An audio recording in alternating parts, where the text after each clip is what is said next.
तो यूपीएससी के लिए मैं 2-3 चीज़ों के बारे में बात करूंगा, जो एक टाइम मैनेजमेंट का जो कंपोनेंट है।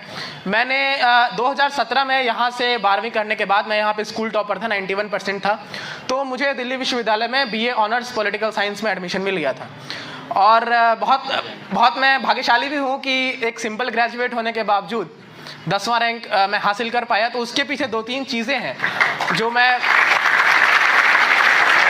मैं आज आप सबसे शेयर करूँगा। पहला तो ये है कि आप अपने समय की कीमत को पहचानें। आपका एक एक सेकंड, एक एक मिनट, एक एक घंटा वापस लौट के नहीं आने वाला है।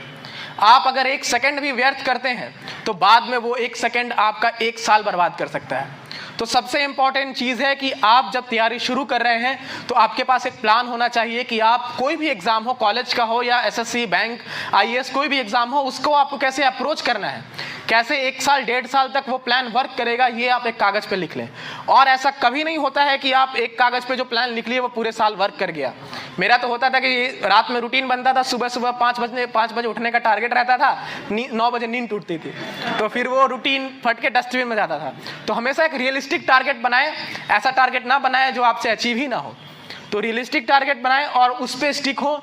आपको 10 घंटे, 12 घंटे, 14 घंटे जितना देना पड़े वो मायने नहीं रखता। आपका वो जो टारगेट है, वो जो टॉपिक है, वो जो आपने डिसाइड किया है कि आज मुझे ये चीज़ पढ़ना है, वो ख़त्म होना चाहिए। मैंने कभी भी अपने ज़िंदगी में, झूठ नहीं बोलूँगा, कभी भी मैंने अपने ज़िंदगी में 14 घंटे नहीं पढ़ा हूँ। मैंने अपने यहाँ 12th में भी हार्डली 8 घंटे में पढ़ता था। लेकिन सबसे बड़ी चीज़ है कि वो 8 घंटे आपको डेली पढ़ना है। ऐसा ना हो कि आज एकदम 8 घंटे पढ़ लिए, कल भैया का शादी है, पूरे दिन मौज काट लिए, है ना। ऐसा नहीं होना चाहिए। आपको डेली पढ़ना है, 7 से 8 घंटे, 9 घंटे अगर आप डेली पढ़ रहे हैं तो दुनिया का ऐसा कोई एग्जाम नहीं है जो आपसे क्लियर ना हो, है ना। तो ये बहुत ज़रूरी चीज़ है। और उसके बाद मैं यही कहूँगा कि अगर आप डेली प्री और मेंस में अगर डिवाइड करें तो शुरू में मैं यह कहूँगा कि प्रीलिम्स को ज़्यादा टाइम दीजिए। जो प्रीलिम्स के स्टैंडर्ड किताब सबको पता होता है, अगर नहीं पता है तो जब मैंने तैयारी शुरू की थी मैंने यूट्यूब पे हर टॉपर के स्ट्रेटजी वीडियो को देखा था कि उन्होंने कैसे इस एग्ज़ाम को अप्रोच किया।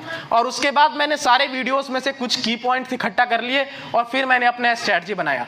तो वही स्ट्रेटजी आप लोग को भी अपनाना है किसी भी एग्ज़ाम के लिए, और फिर उस स्ट्रेटजी पे अमल करना है। 5 से 6 घंटा शुरू में आप प्रीलिम्स को दें, मेंस को थोड़ा कम टाइम दें। एक बार आपके प्रीलिम्स के बुक का अच्छे से रिवीजन हो गया, फिर मेंस को ज़्यादा टाइम दें। मैं यह कहूँगा कि लक्ष्मीकांत जैसी पॉलिटी किताबों का मैंने कम से कम 15 बार रिवीजन किया था। स्पेक्ट्रम जो हिस्ट्री की किताब होती है उसको मैंने कम से कम 10 से 12 बार पढ़ा था। और ऐसी कोई किताब नहीं होगी जो मैंने 10 बार ना पढ़ा हो। तो मेरा पढ़ने का एक ही फॉर्मूला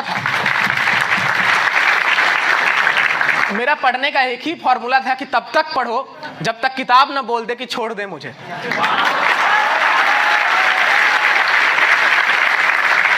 इस तरीके से आप किताब तो कभी बोलेगा ना भाई, कि बोलेगा तो नहीं कि छोड़ दो मुझे, तो पढ़ते रहो। बस सिंपल सा फॉर्मूला है। कोई यहाँ पे, मैंने 15 बार लक्ष्मीकांत पढ़ा है, लेकिन मैं यह कह सकता हूँ कि मुझे सारी चीज़ें उसकी याद नहीं है। मैंने 12 बार स्पेक्ट्रम पढ़ा है, पर मैं यह कह सकता हूँ कि मुझे स्पेक्ट्रम का हर चीज़ याद नहीं है। तो कोई भी यहाँ महाविद्वानी नहीं हो सकता है।